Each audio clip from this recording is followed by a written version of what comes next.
Ja, velkommen til en værblogg fra Merida.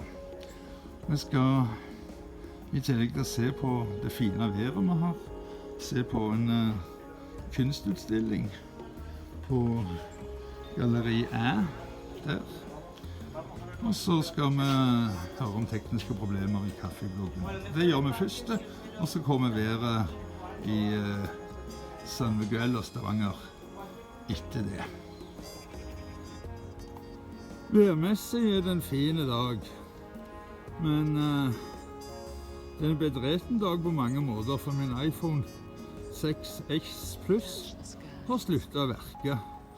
Så nå skal jeg se om jeg klarer å lage blogg med det gjenværende utstyret. Det blir jo veldig mye tungvinter og vil ta veldig lang tid. Ja, det er lenge siden vi har hatt noe Søppelkunst utstilling. Så det tenkte jeg at vi kunne ha nå. Jeg har valgt å stille ut 2 objekter. En vannskadet kassettspiller som jeg ikke har oppdaget før nå at var vannskadet. Så den er ikke ført opp på forsikringslista. Men det er en sånn gammel ting som hadde vel ikke vært verdt mer enn en 50-lapp. Men kanskje noen kan bruke det. Og så dette bildet her da, av krøllen. Det stiller jeg ut siden det er fint vær. Så får vi se om noen ser syn på det.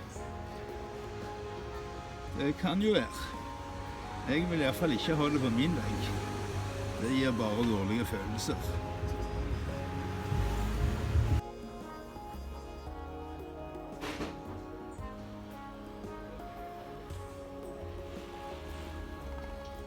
Ja, dere ser det står der ennå. Får vi se hvor lenge. Ja, vi tar været i Stavanger først, og så kommer været i San Miguel etter litt informasjoner om tekniske problemer.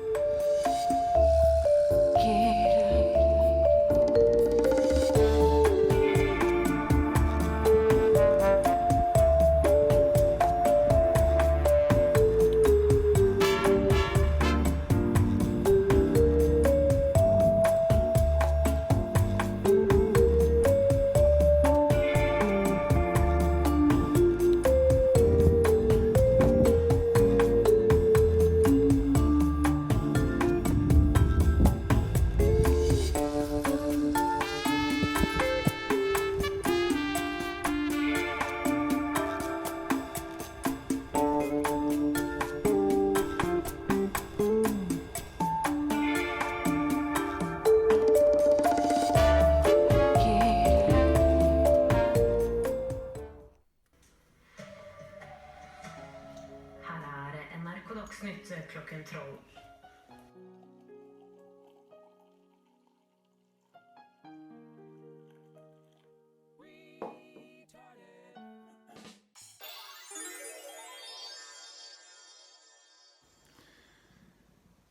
Dette er en melding fra kaffebloggen. På grunn av teknisk feil. Min iPhone 6 Plus vil kort og godt ikke starte. Er det ikke mulig for meg å lage flere kaffeblogger før jeg har fått minst en operativ mobiltelefon til. Den telefonen som jeg nå benytter, kan jeg ikke bruke til redigering. Det er en iPhone 7, den har ikke hodetelefon til kobling, så jeg kan ikke høre hvordan lydresultatet blir. Jeg kan bare bruke den til opptak. Den har et brukende kamera. iPaden min, den er for gammel, den krasjer under redigering, rett så det er. Så jeg kan bare lage veldig korte videoer på den. Nei, jeg er nødt for å få meg en ny iPhone, aller helst en iPhone 6S Plus, som etter hvert er betraktet som en gammel iPhone. Men for meg å kjøpe en 7er er hensiktsløs. Det er en 7er. Og den er grei nok den, bortsett fra at det ikke går an å koble til hodetelefoner. Og det å kjøpe en iPhone X, det er jo så sinnssykt dyrt at jeg ikke ser syn på det. Og det å begynne å tigge etter telefoner, det har jeg heller ikke lyst til å gjøre.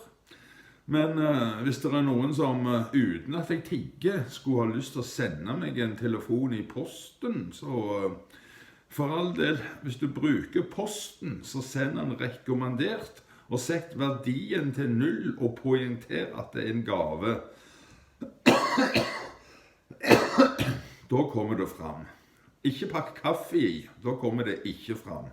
Ikke bruk DHL, da får du ekstra tollavgift som det var et nytt produkt. Men dette var ingen tigging, derfor kommer det heller ingen adresse så du kan sende det til, for da ville det vært tigging. Nei, kaffebloggen er tilbake når det er teknisk mulig, og hvorfor ha det bra så lenge? God morgen, her er Bæren fra San Miguel. Ja, i dag blir det full sol. Det er et par skyer nå, men det kommer til å forsvinne i løpet av et par timer. Det er så tidlig på dagen ennå. Temperaturen kommer til å ligge på 19 grader. Nattemperaturen ligger på 11. Men vinden, der kommer det bøt vind i dag.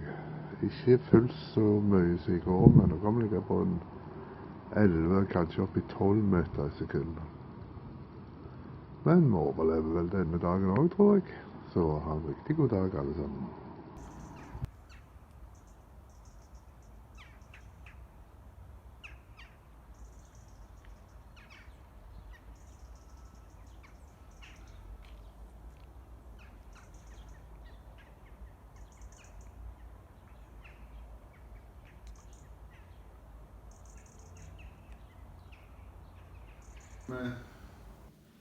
Ja, i Øygarden der holder de på med kraner nå. Dere får følge med på TV selv, siden kaffebloggen har tekniske problemer.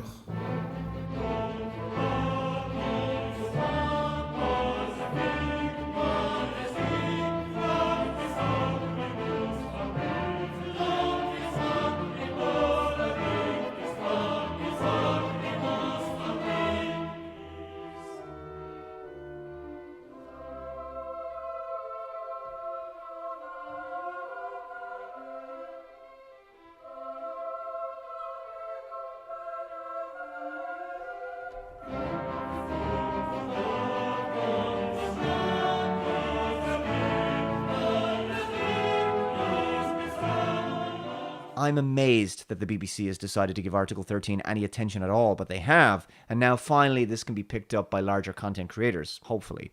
I'm actually more surprised a bigger deal hasn't been made about the new EU copyright directive, given how little time is left and how much of a destructive impact it could have on the web in Europe.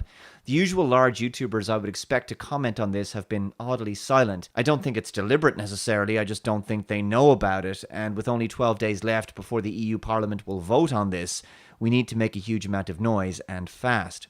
So, the BBC writes, copyright law could put end to net memes.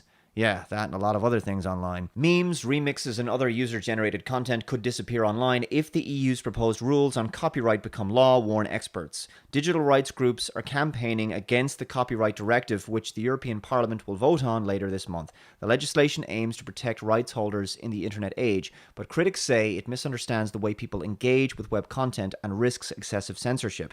This is the problem. Big-moneyed interests look at this obviously from a business perspective, but the political actors will see this as an opportunity to enact more censorship controls and inhibit the spread of information by prioritizing the mainstream media. The establishment would win again. The copyright directive is an attempt to reshape copyright for the internet, in particular rebalancing the relationship between copyright holders and online platforms. Article 13 states that platform providers should take measures to ensure the functioning of agreements concluded with rights holders for the use of their works. Critics say this will in effect require all internet platforms to filter all content put online by users, which many believe would be an excessive restriction on free speech. There's also a concern that the proposals will rely on algorithms that will be programmed to play safe and delete anything that creates a risk for the platform. Yeah, sounds like we can expect the same draconian and heavy-handed copyright reporting of YouTube, but applied and policed rigidly and in a very conservative fashion across all social networks. I'm sure it won't be openly abused or anything.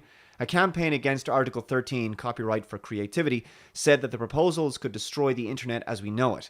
Should Article 13 of the Copyright Directive be adopted, it will impose widespread censorship of all the content you share online, it said. It is urging users to write to their MEP ahead of the vote on the 20th of June. Jim Kilcock, Executive Director of the UK's Open Rights Group, told the BBC Article 13 will create a robo-copyright regime where machines zap anything they identify as breaking copyright rules, despite legal bans on laws that require general monitoring of users to protect their privacy. This might be one Achilles heel for Article 13. If a pre-existing legal provision prohibits general monitoring of a user's activities online in the EU, that could be enough to make this unworkable. Now, it won't address the underlying issue of the mainstream media and the movie and TV industries from continuing to push forward with their agenda of destroying fair use under the guise of defending their intellectual property rights, but it's a start. Unfortunately, while machines can spot duplicate uploads of Beyoncé songs, they can't spot parodies, understand memes that use copyright images, or make any kind of cultural judgment about what creative people are doing. We see this all too often on YouTube already. Add to that the EU wants to apply the RoboCop approach to extremism, hate speech, and anything else they think they can get away with. Once they put it in place for copyright, this would be disastrous. Yep. And right there is the political angle to this. The EU has already called for monitoring of so-called hate speech and anti-immigration content on social media, as we know, so this will give them the chance to finally remove so-called offensive content through an automated filtering process. The Electronic Frontier Foundation and 56 other rights organisations sent an open letter to European lawmakers in October outlining their concerns about Article 13. So that's what we're up against here, and we need to get this information out there and fast, so this video is to serve as a signal boost. The petition website linked below gives you information on how to contact your local MEP, but you can just as easily Google them if you're in the EU. I contacted a representative for an Irish MEP and she told me that already they've had loads of complaints about this copyright directive, so the word is getting out there, but the dam hasn't broken yet. Please contact large content creators on Twitter or Facebook and ask them to make videos about this as soon as possible. We have less than 2 weeks.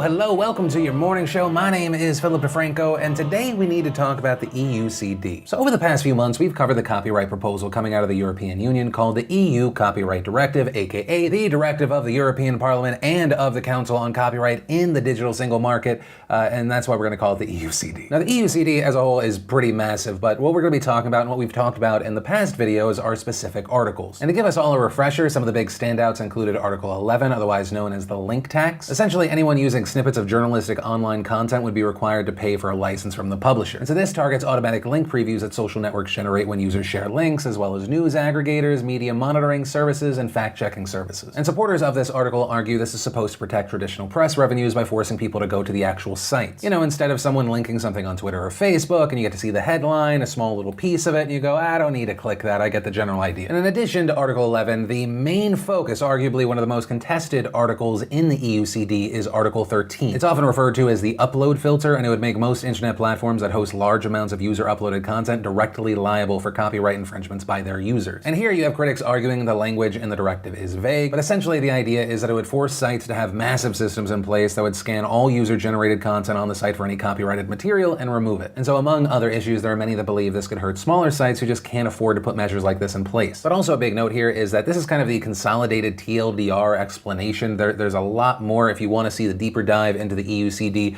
I'll link down to a previous video down below. And where we had last left off with this story, it was after the Legal Affairs Committee had approved the plans with some slight changes earlier in the year, but seemingly thanks in large part to the internet sounding off, MEPs surprisingly refused to back the reforms. And instead, they reopened it up for further debate, and that was by a vote of 318 to 278 with 31 abstentions. And what was really wild with this story is that many MEPs even admitted they didn't fully understand the complete ramifications of the EUCD until the public pressure hit them. And while this was a win for people against the EUCD, or specifically Article 13, Article 11, the EUCD was just rejected in that form. And the reason we're talking about it today is because on September 12th, the European Parliament will be voting on a new version of the directive. And this new vote coming up is a plenary vote, meaning that the amendments to the bill will be debated and voted on separately. And if no version of the EUCD can be agreed upon, then there will be another plenary vote in the future. But if a version does pass, here are the next steps. You get closed-door negotiations between the EU Council, the Commission that was originally in charge of the EUCD, and Parliament, and then you'd have a final vote by European Parliament to approve the negotiation results. And another reason we're talking about this today is that the deadline to submit amendments was last night. And on the controversial Article 13 portion of the reform, options on the table are likely to include some previous versions, like the text originally produced by the Commission or the original Legal Affairs Committee text. But right now it's believed that those are unlikely to gain a majority considering previous opposition to those texts. Additionally, amendments suggesting a full deletion of Article 13 will be proposed, but it's also currently believed that those probably wouldn't get majority support given the level of backing the reform is behind it. And then on top of that, they'll have any compromise versions that aim to remove the most concerning parts of Article 13. But then even there, the votes are expected to be tight, so it's hard to predict what the MEPs will actually do at this point. And so right now, where we are in the days before the vote, we're seeing more and more groups speaking out in favor and against the directive. You have backers of the proposals that we've seen arguing that the changes will help creators be fairly compensated for their work. The previous version of the directive had support from publishers, major music labels, artists, newspapers, authors, and more. You even had a group of 165 filmmakers signing a declaration at the Venice Film Festival on Monday urging the European Parliament to pass this directive. You had the European Commission's VP and Commissioner for the Digital Single Market, Andras Ansip, saying, "The scale of lobbying from all sides has been astonishing." And in a blog post from late July, he wrote, "Everyone claims that their rivals will kill creativity or kill innovation or kill the internet or kill all of it at the same time. This all has to stop. It is getting us nowhere. It is good to have a lively debate about copyright, but not one which has descended into slogans and exaggeration. We need to go beyond that to find an acceptable and workable compromise that gives Europeans the right kind of copyright laws for the digital age. They deserve nothing less, and it is achievable." Today, the debate sounds as if we had to choose between protecting artists or the internet. I do not agree with this. What we should be doing together is to protect both, to make sure artists are paid fairly for their work and at the same time protect freedom of expression and creativity on the internet. So we should not accept anything that puts that freedom in danger. Neither should we accept leaving artists and quality media unprotected. Those are my starting points for the Commission's proposal. They have not changed. But, and this is an incredibly important note here, this is the same man that wrote that he would like to see Parliament move closer to the Commission's original proposal, writing, "I genuinely believe that it was a good proposal, taking all opposing interests into account." So he says we need to be fair and balanced, we need to make sure that everyone is protected, but then wanting to go back to the thing that had people outraged. And meanwhile, you have critics arguing that the proposals are not balanced, that they will have a major impact on the creative freedoms of internet users. In an effort to draw attention to the issue on August 26th, groups all over Europe protested ahead of the September vote. We've also seen a lot more happening online this week. We had an article published by TechCrunch where we had Pirate Party MEP Julia Reda explaining some of the issues with the proposals, writing, "The proposals for a compromise currently circulating in the EP don't go nearly far enough to address the concerns that Article 11 will harm hyperlinking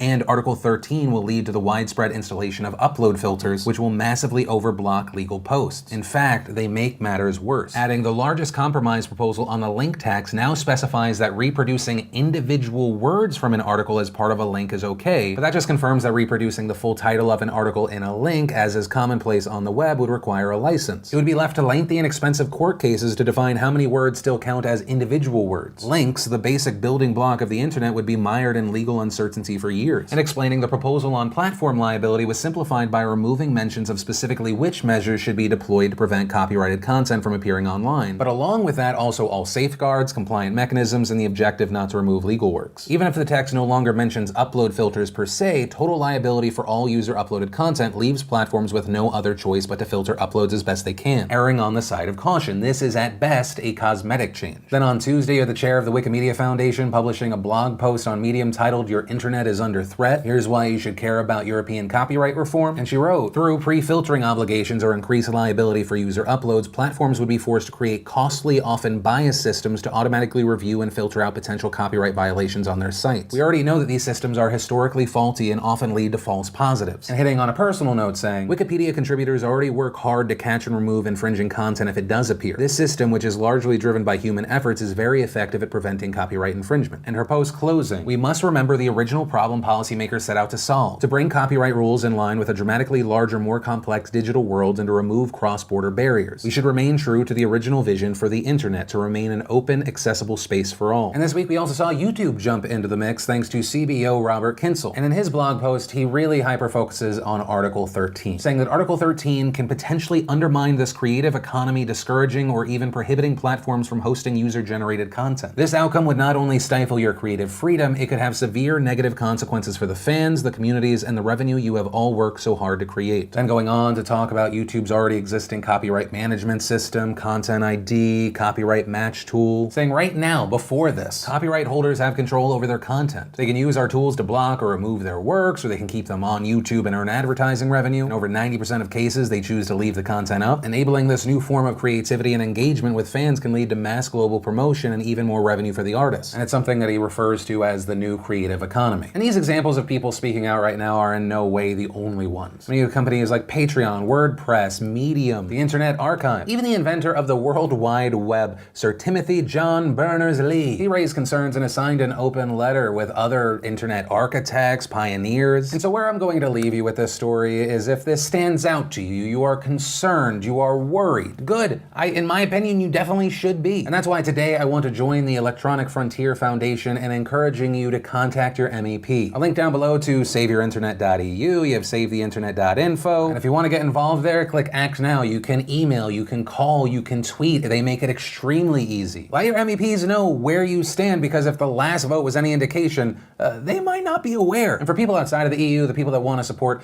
I'm not going to recommend that you go through and you add your emails to this, because any sort of spam, I think, can hurt. You can definitely 100% share, whether it be this video or just specifically the links where people can email, call, and tweet. Sharing is the ultimate internet currency, and I thank you for your donation. But that said, like everything I put out there, there's the show, my personal opinion and takeaway, this time also a call to action, and of course I'd love to know your opinion on this whole story, whether it be something you agree with or something you disagree with. Let me know what you're thinking in those comments down below. But with that said, some last things before you stop looking at my derpy face. One, I want to quickly thank the sponsor of this week's morning videos, BetterHelp.com/DeFranco. It's a fantastic service that gives you affordable private online counseling with a licensed therapist, and they are a sponsor and a service I personally use. With that said, super final note, if you like this extra morning news video, hit it with a like. If you're new here, hit that subscribe button. But yeah, that's the end of the video. I'll see you later on today's regular Philip DeFranco show. Bye. Yes, that's the outro you're getting.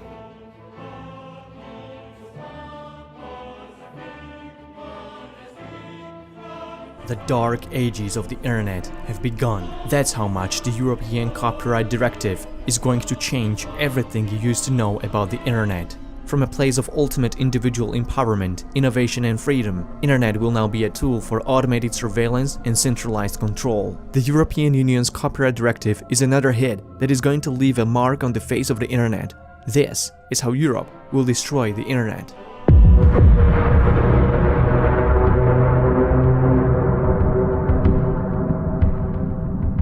Traditionally, those who uploaded content were primarily responsible for its legality. This rule has been discarded. The directive makes online platforms liable for the content generated by their users. That means that on top of punitive and vaguely worded terms of services, internet gatekeepers like Facebook, Google, or Twitter will be required by law to proactively monitor and censor content. These online platforms will be required by law to create automated mechanisms to filter infringing content. Such technology would essentially turn into upload filters. These automated filters won't be recognizing between infringing and legitimate content like parodies, satire, commentary, or other instances of fair use. To balance the flaws of automated upload filters, the directive also requires platforms to build staffed systems for filing complaints for illegitimate takedowns. All of these measures, specified in Article 13, would significantly increase the costs of running online platforms. The tight grip of corporate gatekeepers will be even further enforced. By pricing out their competition through legal barriers and costs, Google, Microsoft, Apple, and other tech giants will reaffirm their dominance in Europe. Only big, already established websites will be able to take the burden of the copyright law. It will be difficult for small startups and new alternatives to find investors due to increased risk of liability for copyright infringement. This will reduce the much-needed competition to social media sites like Facebook or YouTube, which have been abusing their dominant positions for years. This copyright law is so punitive, it's unlikely modern internet-enabled technologies and platforms would exist if Article 13 had been in place before. Copyright holders are now granted an ultimate veto over platforms to determine what goes and what doesn't. Emergence of copyright trolls is going to be a daily nightmare that small platforms and independent creators won't have means to deal with. Copyright holders will be able to claim remuneration from any party using their content in any way.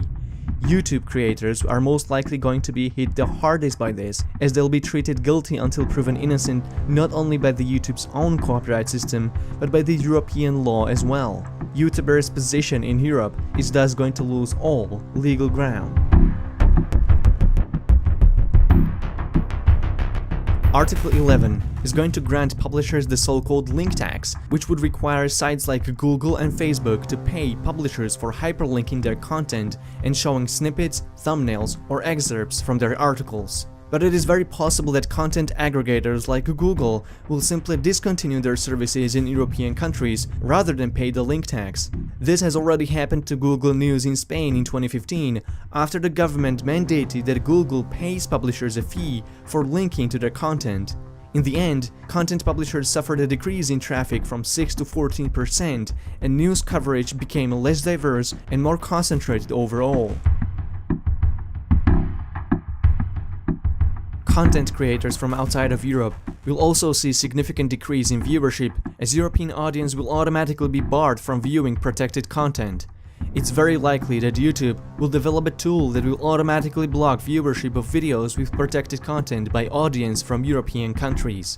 News aggregators might end up not showing European content to European users anymore. Privacy will be significantly reduced. The copyright directive is going to have contradictory effects to GDPR that was set to protect privacy of European internet users. Since much of the legal and technological requirements to abide by the new copyright law will be too expensive for small European businesses, they'll have to outsource content monitoring and filtering to much bigger global corporations based in China or the United States. This copyright law is thus a gateway to automated surveillance.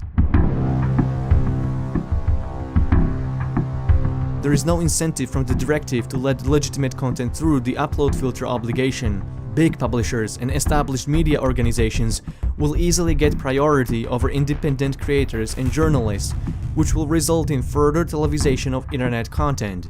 This will be internet without content neutrality. Many websites will simply cut off their services to European users. Similar case happened when the US government enacted the Stop Enabling Sex Trafficking Act, which also holds platforms liable for the content generated by their users. Reddit and Craigslist simply shut down their personal sections because they couldn't risk the cost of the new obligations. Political power will be able to censor much of their opposition by calling for copyright takedowns. Similar occasion happened in Ecuador, where the government sent at least 74 DMCA notices on behalf of politicians, political parties, state media, and state agencies. Fake news will see a new emergence, as they would be less likely to claim link tax than legitimate news outlets. Implications of this copyright directive are so severe. The United Nations Human Rights Council denounced these efforts, saying, "States and intergovernmental organizations should refrain from establishing laws or arrangements that will require the proactive monitoring or filtering of content, which is both inconsistent with the right to privacy and likely to amount to pre-publication censorship." Enacting this law will shift the balance of power in favor of US-based news providers and content hosts. But even they were lobbying heavily against this law. Why? Because Google might be held liable to pay billions to music industry for the claims they make on various Google services, including YouTube. For 2 decades, publishers and artists have been losing revenue from traditional streams due to emergence of internet-based competition. YouTube, iTunes, eBay, Spotify, and other services have drastically changed how people consume media. Publishers and artists claim YouTube pays them too little for playing their music on their platform. While YouTube pays 67 cents per user annually, Spotify rewards artists with $20 per user annually. Music artists would say this is a value gap that's unacceptable. YouTube argues this revenue would otherwise not be generated because it's coming from people who would not pay for their music anyway. Instead of adapting to the new environment, the industry decided to change the rules of the game that would benefit them. The key player influencing the vote in the European Parliament were German lobbyists. Axel Springer, a major German publisher, has for decades had close ties with German political class, including Angela Merkel.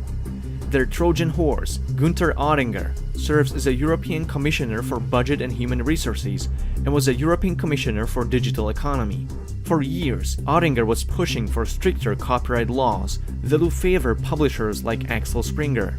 The chairman and CEO of Axel Springer, Matthias Döpfner, is a member of the European Publishers Council and president of the Federation of German Newspaper Publishers. Copyright lobbyists even infiltrated the circles around Commission President Jean-Claude Juncker, who were also joined by Swedish Bonnier, a media group of 175 companies in 15 countries, Spanish Prisa, and Spain's Prime Minister Mariano Rajoy.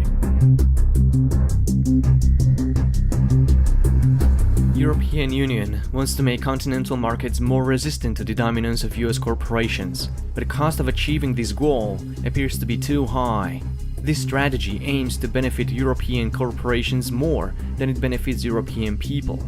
EU decision makers generally lack democratic accountability, so any major legal change is in their hands and the hands of the lobbyists.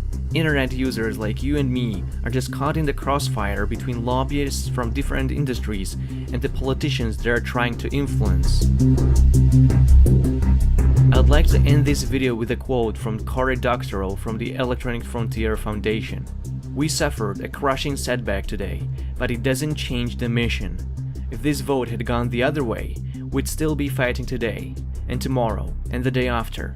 The fight to preserve and restore the free, fair, and open internet is a fight you commit yourself to, not a fight that you win. The stakes are too high to do otherwise. If you're looking to join the fight to take back the internet, share this message on your platforms of choice. Subscribe to my channel and find out more about how you can take control of your digital rights."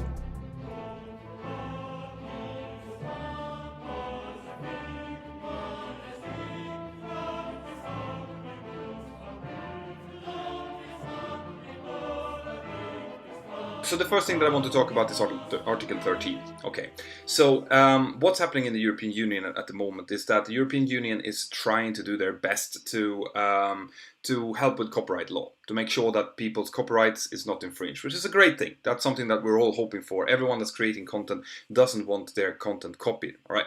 But the problem is that right now, YouTube, the way that it's designed is that YouTube, under the Article 13 legislation, would be liable for everything that's being uploaded. So if there's a copyright breach within the European Union, then YouTube would be liable for that, and not the guy who's doing the copyright infringement. And YouTube has gone out and said that if this goes into law, what we're going to do is we're going to stop creators from uploading content from within the European Union to make sure that we comply with the law, basically.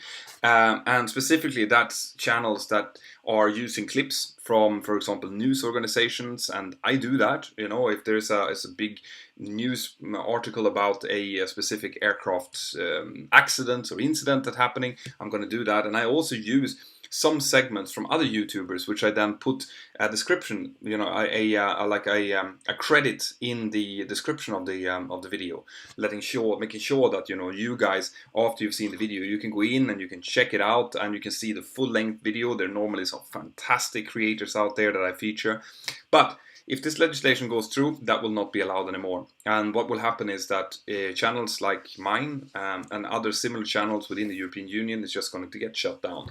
So it's really, really important, guys, that you get the Mentor Aviation app, because if this happens to YouTube, then the only way that I'll be able to create content is by uploading it through my own app and then making sure that you guys get those videos anyway. And also that you lobby, that you contact whoever is in government in your country and tell them that you think that this is horrible. I have a link here in the description as well to the Save My Internet campaign that YouTube and other giants are doing. Of course, this is not, you know, they're not doing this because they love content creating. They're doing this because they want to save their business model. But still, it's worth to lobby. It's worth to push that you guys want to make sure that channels like mine continue to exist. So do that.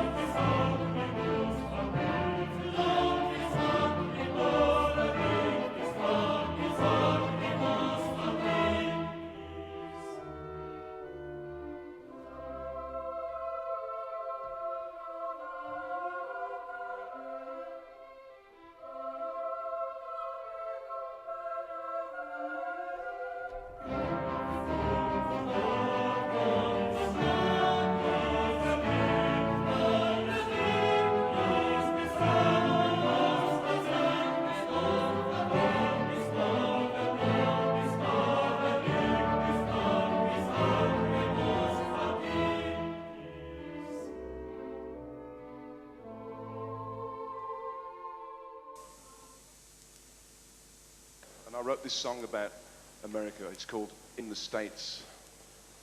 Charlie will take us off to another world.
Trying to make a break, then you're in a gambling state. But if you're only on the take, don't ever state your mind.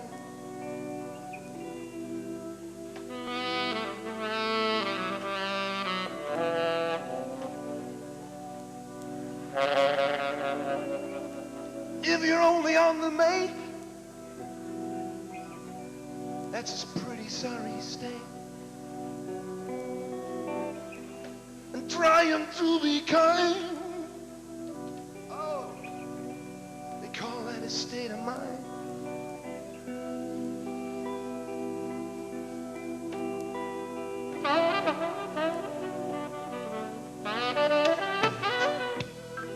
Tell me about the state of the future. Pick any state you like. If you want to be in a state, that's a big choice you gotta take.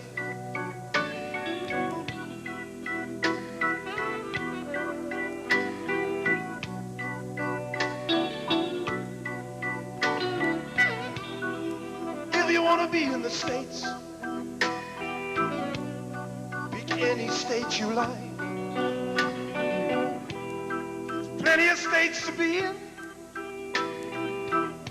How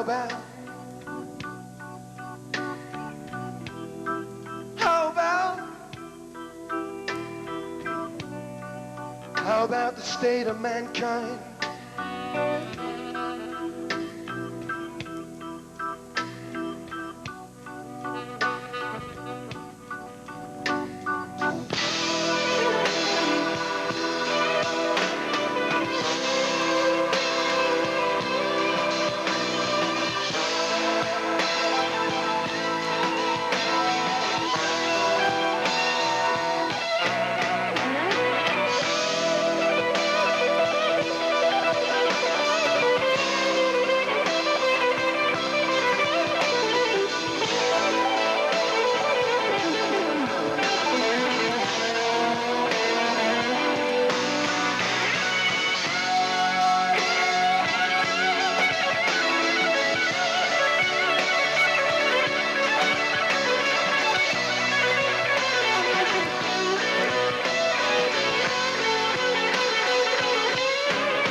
The state of the future. Pick any state you like. Plenty of states to be in.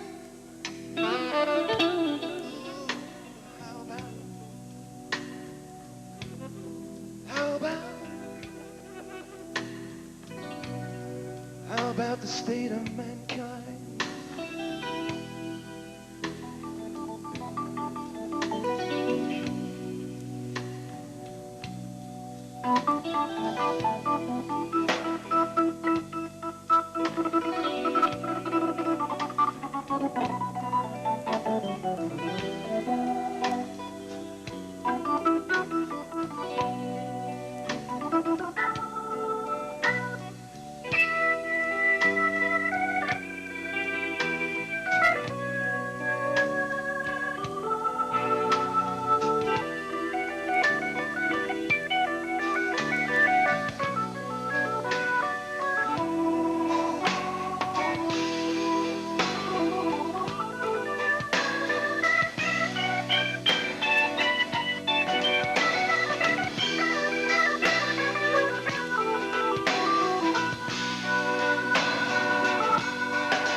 Bollestad.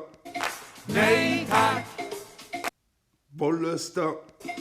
nej tack.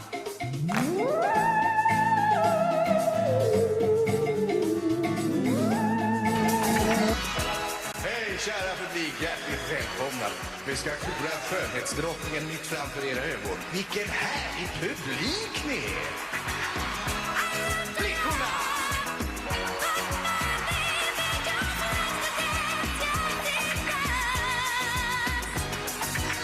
Får jag lov att presentera vinnaren? Om du skulle få bestämma i världen, vad menar du skulle vara annorlunda då? Jeg synes det er innmari om krig og fred og religion og politikk og sånn. Og så synes jeg det er innmari viktig at skjønnheten kommer innenfra.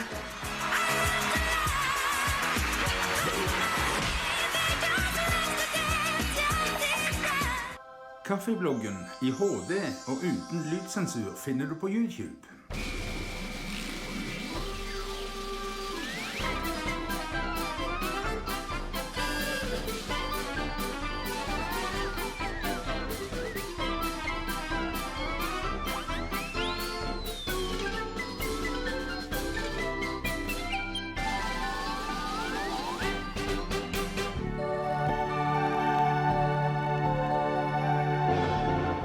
If you don't have any art, you're pretty much lost.